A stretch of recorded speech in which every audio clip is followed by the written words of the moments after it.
उसे माना तो जाता है मगर देखा नहीं जाता। मुसल्लम लन तरानी है बअस्ते दिलाल कुरआनी। मुसल्लम लन तरानी है बअस्ते दिलाल कुरआनी। এখানে আল্লাহ পাকের নির্দেশ হলো ইয়া আইয়ুহাল্লাযীনা আমানু আমিনু বিল্লাহ, হে ঈমানদারেরা তোমরা তোমাদের রবের উপরে ঈমান আনো। তার মানে কোনো কারণে তোমার ঈমান যেন নষ্ট হয়ে না যায়, শয়তানের ধোঁকায় আর জাহালাত আর মূর্খতার সবলে যেন তোমার ঈমান নষ্ট করে তুমি বেঈমান হয়ে কবরে না যাও। রাসূলের উপরে ঈমান আনো, রাসূলকে চিনো, প্রজন্মকে রাসূল চিনাও। যতক্ষণ পর্যন্ত আল্লাহ আল্লাহর রাসূল না চিনাইবা ততক্ষণ পর্যন্ত ঈমান সংরক্ষণের ক্ষমতা আসবে না। নবীর প্রেম ততক্ষণ পর্যন্ত হৃদয়ে আসবে না যতক্ষণ পর্যন্ত না রাসূলের পরিচয়, নবীর পরিচয় নিজের সন্তানের না দিবা। কারণ এর প্রতিটি ঈমানের প্রতিটি শাখা সম্পর্কে নিজে জানা, নিজের সন্তানকে না জানানো পর্যন্ত তার ঈমান সংরক্ষণ করার ক্ষমতা তার হবে না। এ কারণে দাওয়াত তাবলীগেও 6 উসুলের মেহনত করা হয়। 1 নাম্বার উসুল হলো ঈমান। জাতির ঈমান শিক্ষা দাও। মাদ্রাসায় গেলে ঈমান শিখায়, ওয়াজ মাহফিলে আমরাও আপনাদের ঈমান শিখাই, ঈমানের কথা বলা শিখাই, ঈমানের আওয়াজ দেওয়া শিখাই, নবী প্রেম শিখাই, আল্লাহ প্রেম শিখাই, সত্য বলা শিখাই, অসত্যের প্রতিবাদ করা শিখাই, অন্যায়ের বিরুদ্ধে দুর্বার হয়ে দাঁড়িয়ে যাওয়া শিখাই। এগুলো ঈমান। এই ঈমানগুলো আমরা পাই, এই ঈমানগুলো মুসলিম মিল্লাত পাক। এটা ইসলামের দুশমন যারা, কোরআনের দুশমন যারা, তারা চায় না। এ কারণেই তারা ওয়াজ মাহফিল আটকায় রেখেছে দীর্ঘদিন। আল্লাহ স্বাধীনতা দিয়েছে যে আজকে এখানে কথা কইতেছি, পুলিশের অনুমতি লাগছে না। কিন্তু যদি খালি এই কয়েকদিন আগের ঘটনা হতো তাহলে বলতো হেফাজতে ইসলামের আইব আইতে দিস না, অনুমতি লাগবে। আল্লাহ পাক তো আছে একজন, এটা এই পরিবর্তন থেকেও বোঝা যায় যে রব একজন। কথা বলেন না কেন, আওয়াজ করে বলেন না কেন? রব যে একজন আছে, এটা যারা দ্বন্দ্ব করেছে 2 মাস আগে, তাদের দাম্ভিকতা আল্লাহ তাআলা নিজের হাতে মূলোৎপাটন করে যে তাদেরকে নদীর পরে ভাসায়, জঙ্গলে কাঠা কলা পাতায় শোয়ায়, আর মাটিতে হাঁটতে না দিয়ে আকাশ দিয়ে উড়ায়, দেশ থেকে দেশান্তর করে দেয়। এটা শুধু মানুষ করে না, এটা একজন করেন। তুইজ্জু মান তাশাউ তো আতুযিল্লু মান তাশাউ বিয়াদিকাল খায়র ইন্নাকা আলা কুল্লি শাইইন কাদির। সেই কাদির মালিককে আল্লাহ।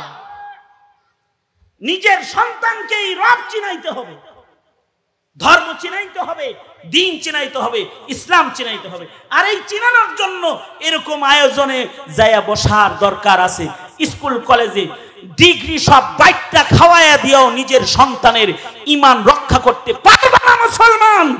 পর্দার আড়ালে বসে বলি নাই, বাইকে বসে বলে গেলাম, যদি ধর্মকর্ম না শোনাও তোমার সন্তান মুসলিম ঘরে জন্ম নিবে কিন্তু মুসলিম হয়ে কবরে যেতে পারবে না, পারবে না, কবরে যেতে পারবে না মুসলিম হয়ে।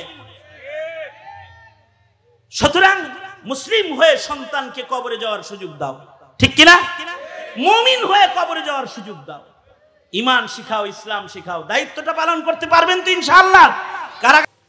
আমি ভাঙ্গা ভাঙ্গা কিছু কথা আপনাদের সামনে বলবার ইরাদায় আয়াত অংশ এবং 2 জায়গা থেকে হাদিস আপনাদের সামনে পেশ করেছি। এইগুলোকে সামনে করে 2-4টা নসিহা আপনাদের কানে পৌঁছানো উদ্দেশ্য। আল্লাহ তাআলা কিছু উপকারী কথা আপনাদের কানে তাকরার করার তৌফিক দান করেন। আপনারা দোয়া করুন, বলুন আমিন। আমরা মুমিন, আমাদের জীবনের সবচেয়ে বড় ধন হলো আমাদের ঈমান। ঈমানের চেয়ে বড় ধন একটা মানুষের জন্য আর নাই, কারণ যার ঈমান আছে সে জান্নাতি। যার ঈমান আছে সে কোথায় যাবে? আওয়াজ করে বলেন, কই যাবে সে? আর যে বেঈমান সে কোথায় যাবে? জাহান্নামে। যেই মানুষটার ঈমান সংরক্ষণ হলো তার জান্নাতের মালিকানা সংরক্ষণ হলো, আর যার ঈমান নষ্ট হয়ে গেল তার আখিরাত জান্নাত চির সুখের ঠিকানা তার হারায় গেল, সে দোজখী হয়ে গেল। এ কারণে মুমিনের জীবনে সবচেয়ে বড় অর্জন হলো ঈমানের হেফাজত করা। যে এই ব্যাপারে যে সক্ষম হইল সে অনেক বড় একটা অর্জন করে ফেলল। আর যার ঈমান বিসর্জন হয়ে গেছে, বিনিময়ে হয়তো তার বাড়ি হয়েছে, গাড়ি হয়েছে, অথবা ক্ষমতার মসনদে বসেছে, কিন্তু ঈমান হারায় গেছে। আমেরিকার নাগরিকত্ব পেয়েছে, ব্রিটেনের নাগরিকত্ব পেয়েছে, দাদাদের শেল্টার পেয়েছে, মোরলদের কাছে তার গ্রহণযোগ্যতা হয়েছে, কিন্তু আল্লাহর কাছ থেকে ঈমান হারিয়ে সে ছিটকে পড়েছে। তার চাইতে অভাগা, তার চাইতে হতভাগা, তার চাইতে কপাল পোড়া আর হয়? ঈমান মুসলিম ঘরে জন্ম নিলেই হয় না, ঈমানকে লালন করতে হয়, ঈমানকে পালতে হয়, ঈমানকে দেখভাল করতে হয়, ঈমানকে যত্ন করতে হয়। যারা ঈমানের যত্ন করে না তাদের ঈমান মরে যায়, যদিও জন্ম মুমিনের ঘরে হয়, তাদের ঈমানের মৃত্যু হয়ে যায়। আর যারা ঈমানের যত্ন করে তাদের ঈমান সুসজ্জিত হয়, ফুলে ফলে সুসজ্জিত হয়, নেক আমলে সুসজ্জিত হয়। তখন সে আল্লাহর নৈকট্যশীল বান্দা হিসেবে আল্লাহর কাছে থাকার উপযুক্ত হয়। তাহলে ঈমানের যত্নের চেয়ে বড় যত্ন আর নাই। ঈমান সারা দুনিয়ার মানুষ দুই প্রকার হবে। তাহলে এখানে একদল হলো মুমিন আর একদল হলো বেঈমান মুশরিক। যারা মুমিন তারা জান্নাতি, যারা মুশরিক তারা জাহান্নামী। মুমিন কারা? মুমিন হলো তারা, ঈমানের সবচেয়ে গুরুত্বপূর্ণ অংশ হলো আলাহা লা ইলাহা ইল্লাল্লাহ। লা ইলাহা, জোরে আওয়াজ করে বলেন এই কথাটা, লা ইলাহা, লা ইলাহা। এই পৃথিবীতে বহু মানুষ আছে যারা এইটুক বলতে রাজি না, লা ইলাহা ইল্লাল্লাহ এই কথা বলতে রাজি না। এমন অনেকেই আছে না নাই? জোরে বলেন, আছে না নাই? এরা কিন্তু নিজেরা খালি লা ইলাহা ইল্লাল্লাহ বলে না তা না, অন্যকেও বলতে দিতে চায় না। এই চেষ্টায়ও তারা আছে যে তাদের মুখে যেন উচ্চারিত না হয় লা ইলাহা ইল্লাল্লাহ, এইটা যেন উচ্চারণ না করে। এ কারণে বিভিন্ন প্রশ্ন ছুড়ে মারবে, বলবে যে আল্লাহ যে আছে, দেখছো আল্লাহরে কোনোদিন? এটা বলবে। আল্লাহকে দেখছ? যেটা দেখো না এটা বিশ্বাস করো কেমনি? নাউজুবিল্লাহ বলেন। জীবনে দেখলা না আল্লাহরে আর বিশ্বাস করলা লা ইলাহা ইল্লাল্লাহ, আল্লাহরে দেখছ? এটা হবে প্রশ্ন, নাস্তিকের প্রশ্ন। এখনকার যুগের সন্তানদের কত রকমারি প্রশ্ন থাকে, প্রশ্নের অভাব নাই এখন। আমার এক বন্ধু এক জানাজার নামাজ পড়াইছে, জানাজা পড়ায় আইসা আমাকে ধরে এই যে কান্না, কয় বন্ধু আজকে মুসলমানের সন্তানের মুখে আশ্চর্য প্রশ্ন শুনছি, আজব প্রশ্ন শুনেছি মুসলিম সন্তানের মুখে। কি প্রশ্ন শুনেছো বলো? জানাজা পড়াইতে গেছি, মাইয়িত মারা গেছে, মাইয়িতের ছেলে বাবার জানাজা পড়তে বিদেশ থেকে দেশে আসছে, নিজের একমাত্র সন্তান ছেলেটাকে মরা দাদার মুখ দেখানোর জন্য সাথে করে লইয়া আইছে। জানাজার মাঠে বাবার সাথে সন্তান জানাজায় যখন দাঁড়াইছে, আর জানাজাটা যখন শেষ করছি, ওই সময় সন্তানের প্রশ্ন তার পিতার কাছে, যে ছেলেটারে দাদা দেখাইতে আনছে, এই ছেলেটা বাপেরে প্রশ্ন করতেছে, আব্বু এখন কি দাদার লাশ আগুন দিয়ে জ্বালায়া দিবা? নাউজুবিল্লাহ, আরো আস্তে করে বলেন নাউজুবিল্লাহ। বুঝছেন কিছু? কি প্রশ্নটা করছে? এটা কি? মুসলমান ঘরের সন্তান তার পিতাকে জিজ্ঞেস করতেছে যে, এই আব্বা, দাদাকে যে কাফনে সাজায়া প্যাকেট করে তোমরা জানাজা পড়লা, এখন কি করবা? দাদাকে কি আগুন দিয়ে জ্বালায়া দিবা? নাউজুবিল্লাহ। তার মানে হলো মুসলিম ঘরের সন্তান তার দ্বীনি জ্ঞানের স্বল্পতা,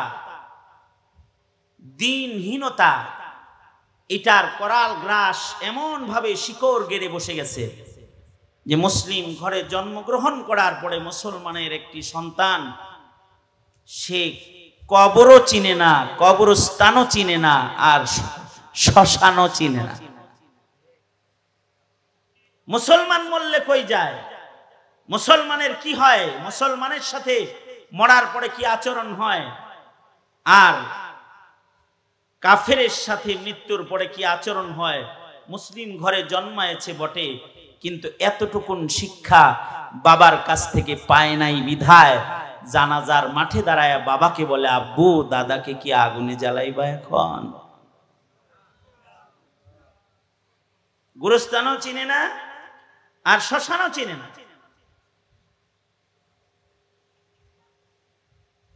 যেই মুসলিম প্রজন্মের অবস্থা এই যে ধর্ম শিক্ষার স্বল্পতা তাকে এই জায়গায় নিয়েছে, মরার পরে প্রশ্ন হয়, মান রাব্বুকা ওয়া মা দীনুকা ওয়া মান হাযার রাজুল, তাকে জান্নাতের একটি বাগানে জায়গা দিয়ে দেয়, কবর জান্নাতের বাগান হয়ে যায় যদি উত্তর দিতে পারে। আর যদি ঈমান না নিয়ে যায় তাহলে কবর তার দোজখের ঘর হয়। মানুষ তারে আগুন দিয়ে জ্বালাইতে হয় না, রবই তারে আগুন দিয়ে মাটির নিচে জ্বালায়। এই যে একটি শিক্ষা, ঈমানের বরজখের শিক্ষা, এই শিক্ষাটা সন্তানকে দেয় নাই। এবার এই সন্তানের প্রশ্ন, বাবারে কি এখন আগুন, দাদারে কি আগুন দিয়ে জ্বালাই বাব্বু?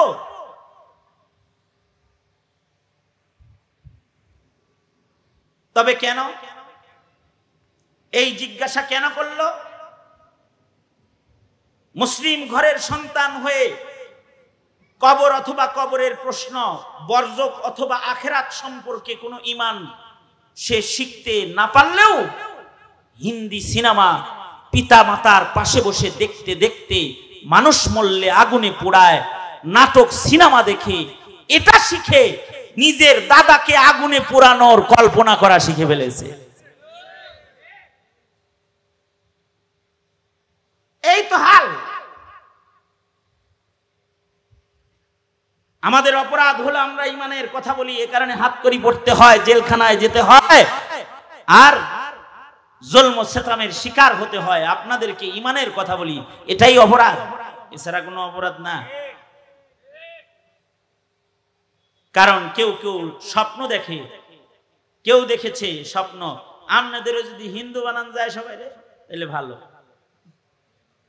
এ কারণে নবী না চিনালেও গোমাতা চিনায়া দিছে আপনাদেরকে, আপনাদের সন্তানকে। আবার কেউ স্বপ্ন দেখবে আপনার সন্তানকে যদি খ্রিস্টান বানায় দেওয়া যায়, কিন্তু আপনার স্বপ্ন কি হওয়া উচিত, আপনার চিন্তা কি হওয়া উচিত, এটা কি কখনো চিন্তা করেছেন? এ কারণে এমন অদ্ভুত প্রশ্ন যদি মুসলিম ঘরে জন্মাইতে পারে, তাহলে এই মুসলিম ঘরে এই প্রশ্ন আসা নাস্তিকের পয়লা মিশন যে এই আল্লাহ আল্লাহ বলো, আল্লাহ দেখছো নাকি? কেন? আমি তো যা দেখি না তা মানি না। নাউজুবিল্লাহ। যেটা দেখি না ওটা বিশ্বাস করি না আমি। তার মানে কি? তার মানে হলো নাস্তিকদের দাবি আল্লাহ নাই। কেউ তো আল্লাহ মানলো যে আছে, রব স্বীকার করতেছে, আর এক দল স্বীকার করতেছে রব নাই, রবই নাই, এটা বলতেছে রব নাই, স্রষ্টা বলতে খালেক বলতে কেউ নাই, সৃষ্টির পরিচালক বলতে কেউ নাই, এটা বলছে নাস্তিকরা। এবং আপনার সন্তানকে এটা শিখাইতে শিখাইতে এক সময় গোটা দেশে নাস্তিক ছিল একটা, আর এখন নাস্তিকদের সমাবেশ ঘটানো শুরু করেছে। কথা বলেন ঠিক না? ঠিক জোরে বলেন না কেন? এখন কি হয়? নাস্তিকের সমাবেশ হয়। এখন এই সব নাস্তিক যেটি বয়ে রয়েছে, নাস্তিকের সমাবেশ। নাস্তিক শুধু রাস্তায় মিছিল করে না এখনো, এখন নাস্তিকদের শক্তি পাওয়ার এত বেশি, নাস্তিকরাই এখন শিক্ষা নীতি প্রণয়ন করে, নাস্তিকরা সংবিধান ঠিক করে, নাস্তিকরা এখন 17 কোটি মুসলমানের সংসদে দাঁড়িয়ে মুসলমানদেরকে আঘাত করে কথা কয়, নাস্তিকরা কয়। এতটা শক্তি তারা অর্জন করেছে। আগামীর ভবিষ্যতে আপনার ঘরের মুসলমানের ঈমান থাকবে কি থাকবে না চিন্তা করেছেন কখনো? আমাদের দেশে বিধর্মীদের কালচার লালন পালনকারী কিছু এমনও আছে যারা চায় যে দেশের সব মসজিদে না যায় মন্দিরে চলে যাক, আর পূজায় চলে যাক, ঈদগাহে না যাক, এটা চায়। একদল আছে, একদল চায় এরা ইহুদি হয়ে যাক, নাসারা হয়ে যাক। এ কারণে খ্রিস্টান মিশনারিদের স্কুল তারা পাহারা দেয়, কিন্তু তাওহীদ আর ঈমান যেখানে শেখানো হয় ওইটায় তারা তালা লাগাইতে চায়, ওটা বন্ধ করে দিতে চায়, তারা বন্ধ করতে চায়। আমাদের এক মুরব্বী বলছিলেন, কিছু আছে যদি সুযোগ পায় তাহলে এদেশের মুসলমানের ভেতরে এমন আইনও করতে পারে যে আগেই সন্তানের নামে শুরুতে মোহাম্মদ লাগাইতে পারবে না। সে যদি বড় হওয়ার পরে মোহাম্মদকে নবী মাইনা নিজের নামে মোহাম্মদ লাগায় তাহলে লাগাইবো, তাছাড়া তোমার বাপেরা লাগাই দিতে পারবে না। এই আইন করার লেগেও কেউ বসে রয়েছে, এই ধান্দাও করে অনেকে। আগেই একজনের নামের শুরুতে মোহাম্মদ লাগাইতে হবে কেন? সে যদি মোহাম্মদকে সাল্লাল্লাহু আলাইহি ওয়াসাল্লাম নবী হিসেবে নাম মেনে সে যদি সন্ত্রাসী মোহাম্মদ নাউজুবিল্লাহ, তার নামের আগে আগেই মোহাম্মদ লাগাইবা কি লেগে? আর আরেক দল স্বপ্ন দেখে এত আগে মুসলমানি করাইবা কে? বালে ঘর পরে হে যদি মুসলমান হয় তাহলে নুনো কাটটা লইব, তুমি কাটাইও না, এরকম স্বপ্নও অনেকে দেখে।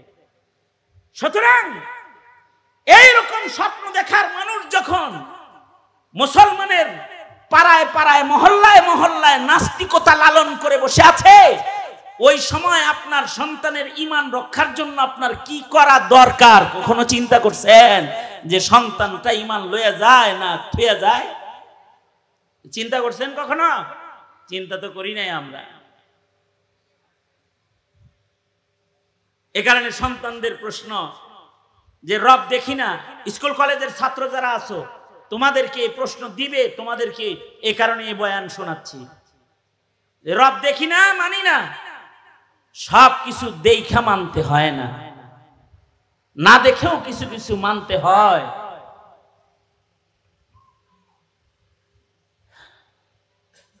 না দেখেও খবর শুনেও মানতে হয়।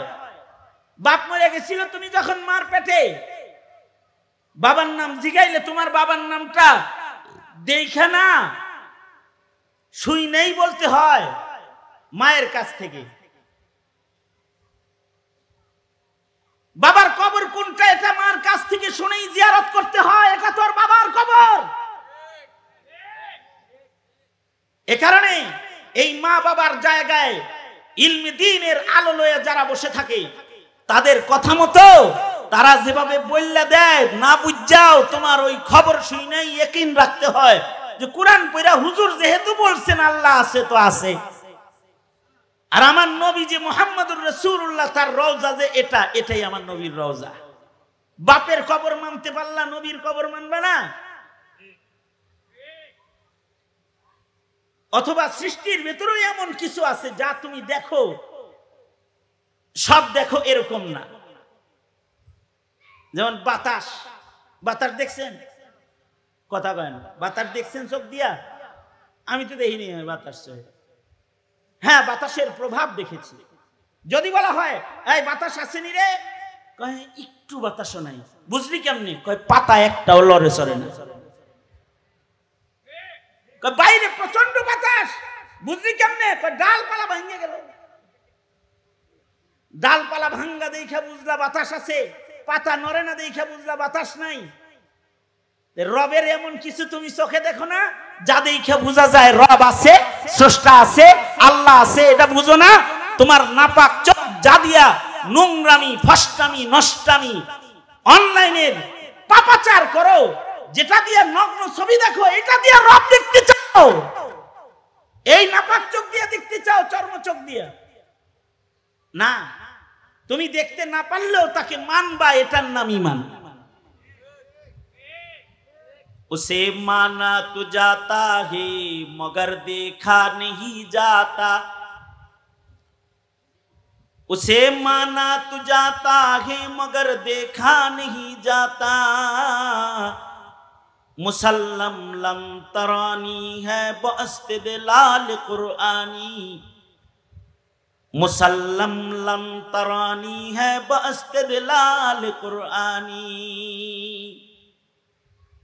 আল্লাহ আছে এটা মানা যায়, কিন্তু দেখা যায় না। আল্লাহ বলেন ফি আনফুসিকুম আফালা তুবসিরুন, নিজের দিকে চা, দেখবি যে আমি আছি। তুই তোর দিকে তাকা, তাও দেখবি যে স্রষ্টা একজন আছে। এমনি সব না। কারি তৈয়ব সাহেব রহমাতুল্লাহ আলাইহি আজব একটা দৃষ্টান্ত দিচ্ছেন।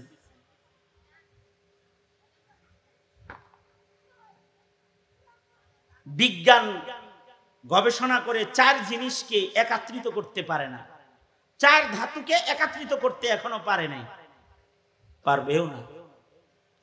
4 ধাতু যেমন মনে করেন বাতাস আর পানিরে এক জায়গায় করলেও, আগুন, পানি, বাতাস 3টারে এক জায়গায় করতে পারে না। মনে করেন সিলিন্ডারের ভিতরে বাতাস আর পানি ঢুকাইছে সিলিন্ডারে। সিলিন্ডার আছে না?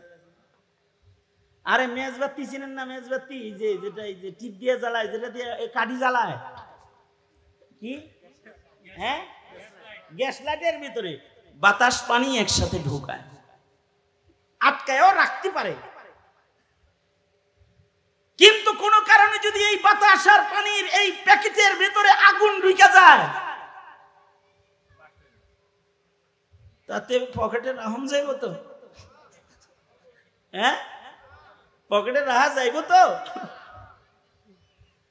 সিলিন্ডারের ভিতরে বাতাস আছে, পানিও আছে। সিলিন্ডারে গ্যাস সিলিন্ডার আছে না? অথবা এই যে এলপি গ্যাস সিলিন্ডার, এটার ভিতরে তরল আছে, পানিও ঢুকছে, বাতাসও ঢুকছে। কিন্তু এটার ভিতরে যদি আগুন ঢুকে, ওই বাড়িতে থাকবেন তো?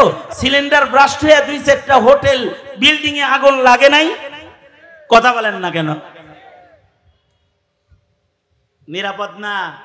এ কারণে যদি 2 জিনিস একসাথে কোনো ভান্ডে থাকে, কয় বিপদজনক, লিখে রাখে। কি লিখে রাখে? বিপদ চিহ্ন দিয়ে রাখে। সাবধান, ওখানে তৃতীয় আরেকটা নিয়ে যাস না, তাহলে কিন্তু শর্ট করব, অথবা ব্রাস্ট হইব, অথবা একটা দুর্ঘটনা ঘটবে। কিন্তু কারি তৈয়ব বলে আল্লাহ তাআলা মানুষের দেহের ভেতরে আগুনও রাখলো, বাতাসও রাখলো, পানিও রাখলো, মাটিও রাখলো, প্যাকেট করে রেখে দিল। শ্বাস নিঃশ্বাস যতদিন রইল, 4 জিনিস একসাথে রইল, কোনদিন ব্রাস্ট হওয়ার ভয় হইল না। বউ জড়ায় ধরে ঘুমাইলো, ছেলে বাবার বুকের উপরে ঘুমাইলো, মায়ের বুকের উপরে ঘুমাইলো, অথচ দেহে আগুন আছে, বাতাস আছে, পানি আছে, মাটি আছে। কোনদিন বউ এটা চিন্তা করলো না, হে রে দুইটা শুমু না, যদি ব্লাস্ট হয়ে যায়। কি এরকম কোন চিন্তা বউ করছে কোনদিন? চাইছেন কে বেবলার মতো নিয়ে?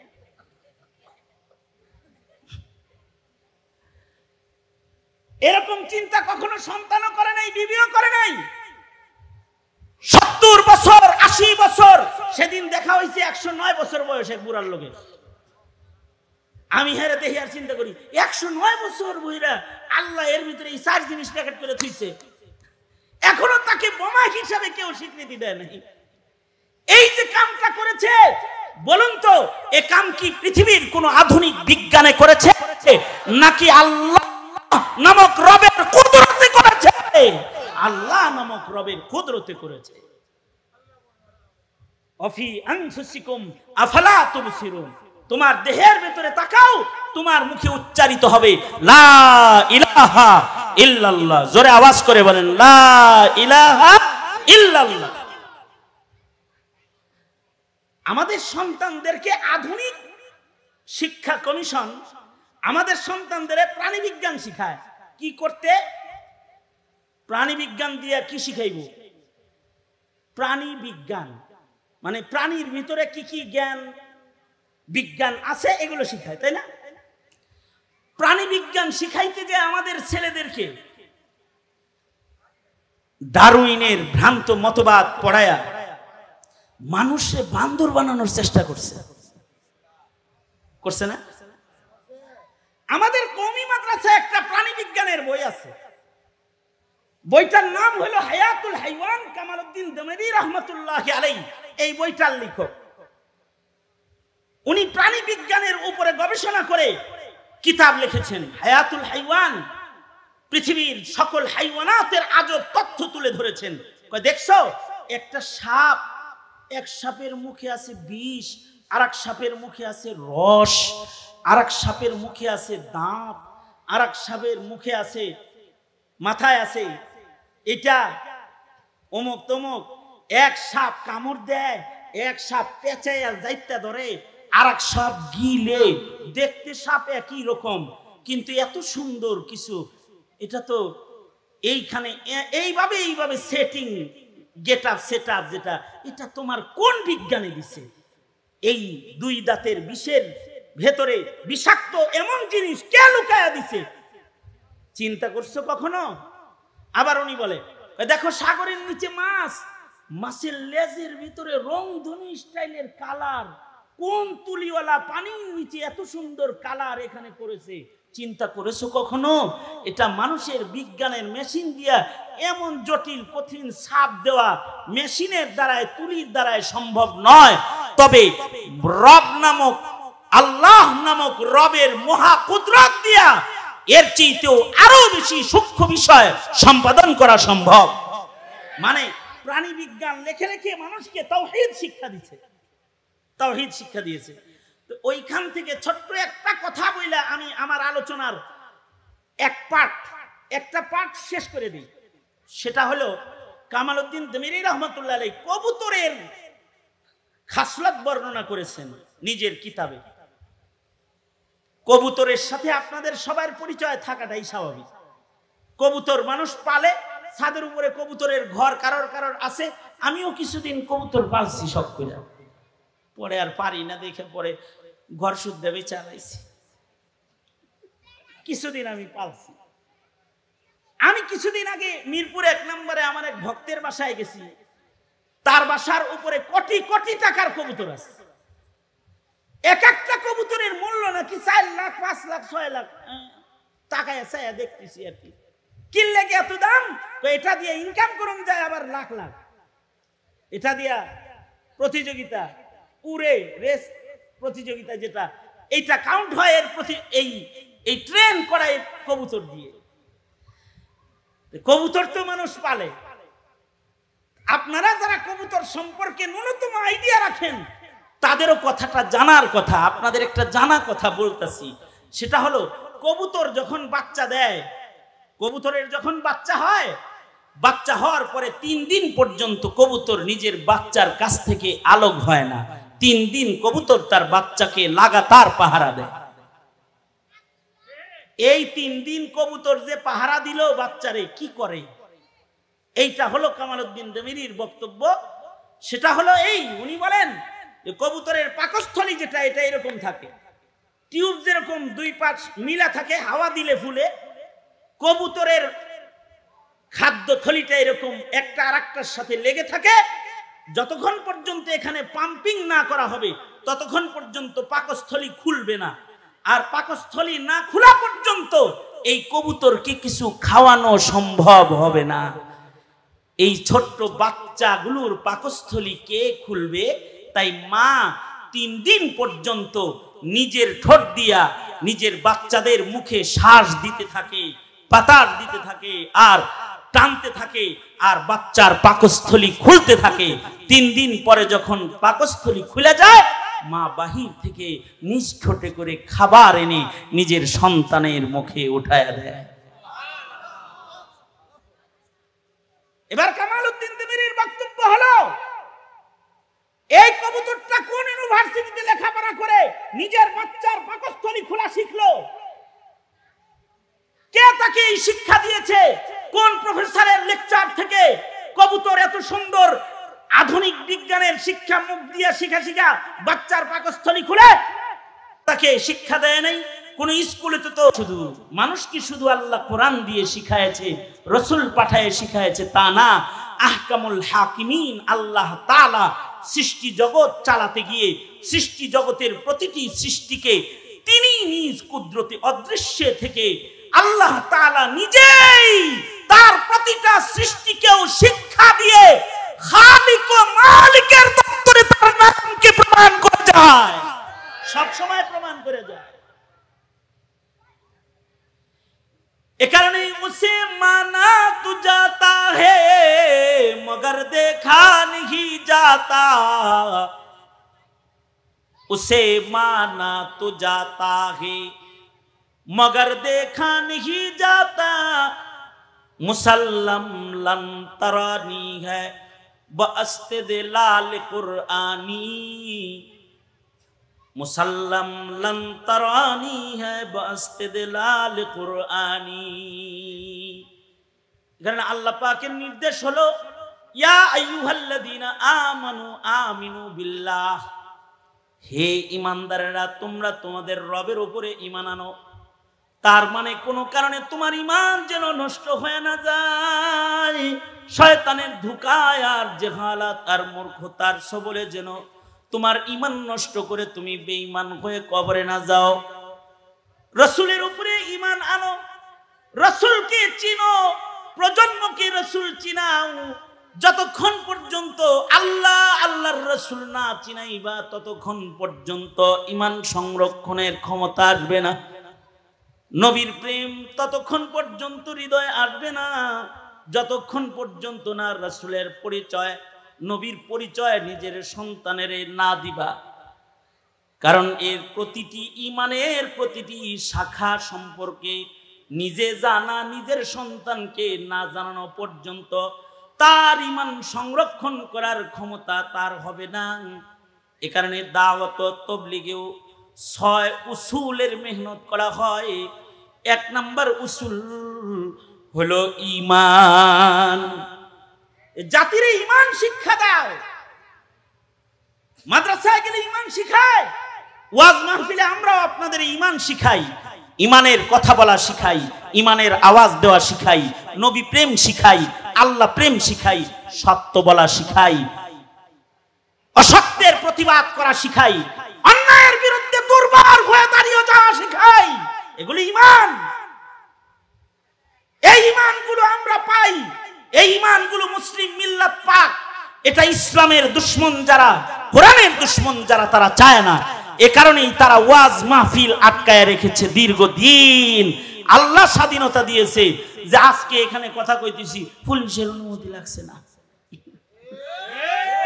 কিন্তু যদি খালি এই কয়েকদিন আগের ঘটনা হতো তাহলে বলতো হেফাজতে ইসলামের আইব আইতে দিস না, অনুমতি লাগবে। আল্লাহ পাক তো আছে একজন, এটা এই পরিবর্তন থেকেও বোঝা যায় যে রব একজন। কথা বলেন না কেন, আওয়াজ করে বলেন না কেন? রব যে একজন আছে, এটা যারা দ্বন্দ্ব করেছে 2 মাস আগে, তাদের দাম্ভিকতা আল্লাহ তাআলা নিজের হাতে মূলোৎপাটন করে যে তাদেরকে নদীর পরে ভাসায়, জঙ্গলে কাঠা কলা পাতায় শোয়ায়, আর মাটিতে হাঁটতে না দিয়ে আকাশ দিয়ে উড়ায়, দেশ থেকে দেশান্তর করে দেয়। এটা শুধু মানুষ করে না, এটা একজন করেন। তুইজ্জু মান তাশাউ তো আতুযিল্লু মান তাশাউ বিয়াদিকাল খায়র ইন্নাকা আলা কুল্লি শাইইন কাদির। সেই কাদির মালিককে আল্লাহ। নিজের সন্তানকেই রব চিনাইতে হবে, ধর্ম চিনাইতে হবে, দিন চিনাইতে হবে, ইসলাম চিনাইতে হবে। আর এই চিনানোর জন্য এরকম আয়োজনে যায়া বসার দরকার আছে। স্কুল কলেজে ডিগ্রি সব বাইকটা খাওয়ায়া দিয়েও নিজের সন্তানের ঈমান রক্ষা করতে পারবে না মুসলমান। পর্দার আড়ালে বসে বলি নাই, বাইকে বসে বলে গেলাম, যদি ধর্মকর্ম না শোনাও তোমার সন্তান মুসলিম ঘরে জন্ম নিবে, কিন্তু মুসলিম হয়ে কবরে যেতে পারবে না, পারবে না, কবরে যেতে পারবে না মুসলিম হয়ে। সুতরাং মুসলিম হয়ে সন্তানকে কবরে যাওয়ার সুযোগ দাও, ঠিক কিনা? মুমিন হয়ে কবরে যাওয়ার সুযোগ দাও। ঈমান শিখাও, ইসলাম শিখাও। দায়িত্বটা পালন করতে পারবেন তো ইনশাআল্লাহ? কারা কারা পারবেন হাত তোলেন।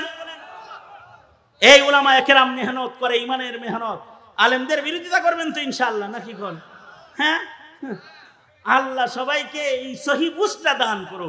সবাই ইস্তিগফার করেন। আস্তাগফিরুল্লাহ রাব্বি মিন কুল্লি যামবি ওয়া আতুবু ইলাইহি লা হাওলা ওয়ালা কুওয়াতা ইল্লা বিল্লাহিল আলিয়্যিল আযীম।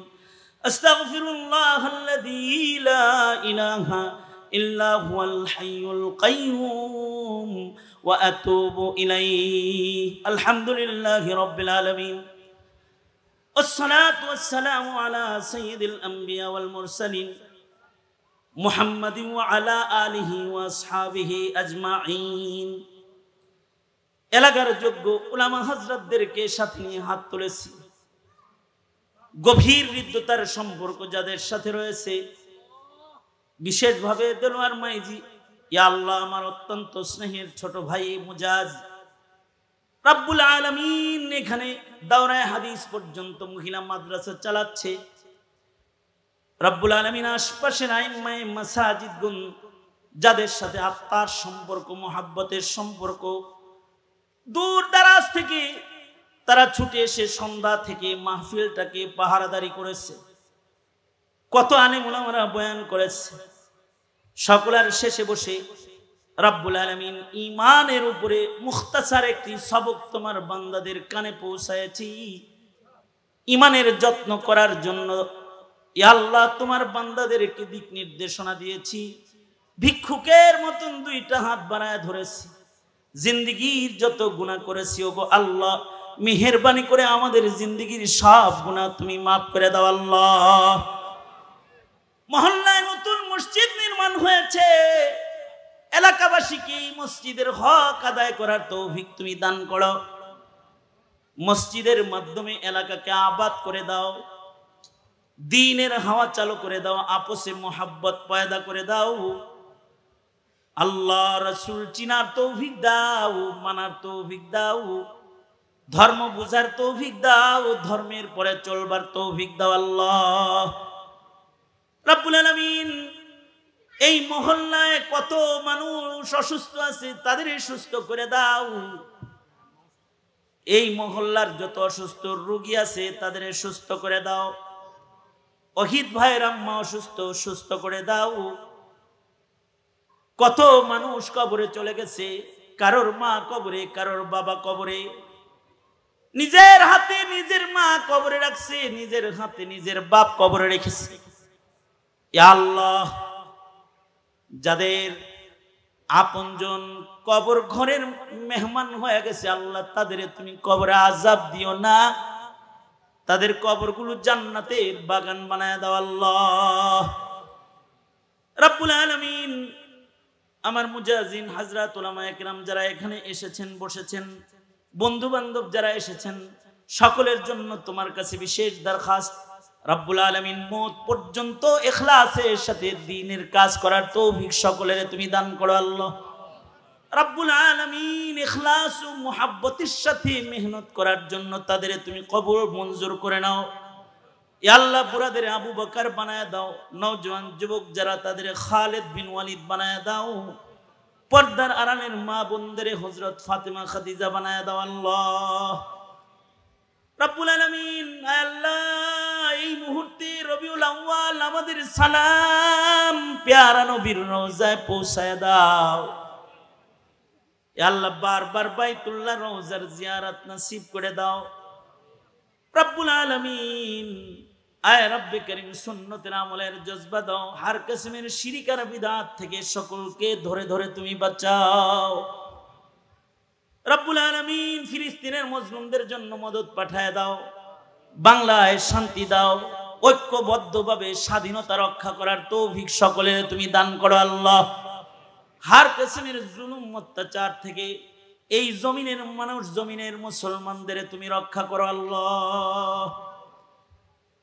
اللهم اجعل ثارنا على من ظلمنا وانصرنا على من عادانا ولا تجعل مصيبتنا في ديننا ولا تجعل الدنيا أكبر همنا ولا مبلغ علمنا ولا غاية رغبتنا ولا تسلط علينا من لا يرحمنا اللهم زدنا ولا تنقصنا وأكرمنا ولا تهنا وأعطنا ولا تحرمنا وآثرنا ولا تؤثر علينا اللهم إنا نعوذ بك من الفتن ما ظهر منها وما بطن اللهم إنا نعوذ بك من إبليس وجنوده ومن الشيطان والشرك اللهم اجعلنا من التوابين واجعلنا من المتطهرين واجعلنا من عبادك الصالحين الغر المحجلين الوفد المتقبلين يا الله এই মসজিদের জায়গাদাতা দানকারী যারা রয়েছে, যারা এই মসজিদে নামাজ পড়ে, সকলের জন্য এই মসজিদ নাজাতের ওসিলা করে দিও ইয়া আল্লাহ। দ্রুত বৃহৎ জায়গায় যে বড় মসজিদের প্ল্যান রয়েছে আল্লাহ তুমি এটাকে বাস্তবায়ন করায় দাও ইয়া আল্লাহ। এই মসজিদ কেন্দ্র করে এলাকায় দ্বীনের মারকাজ প্রতিষ্ঠিত করে দাও আল্লাহ। যত খায়ের কল্যাণ সব আমাদের দাও, অকল্যাণ আর অমঙ্গল হতে ধরে ধরে আমাদের বাঁচাও। সুবহানা রাব্বিকা রাব্বিল ইজ্জাতি আম্মা ইয়াসিফুন ওয়া সালামুন আলাল মুরসালিন ওয়ালহামদুলিল্লাহি রাব্বিল আলামিন। আসসালামু আলাইকুম ওয়া রাহমাতুল্লাহি ওয়া বারাকাতুহু।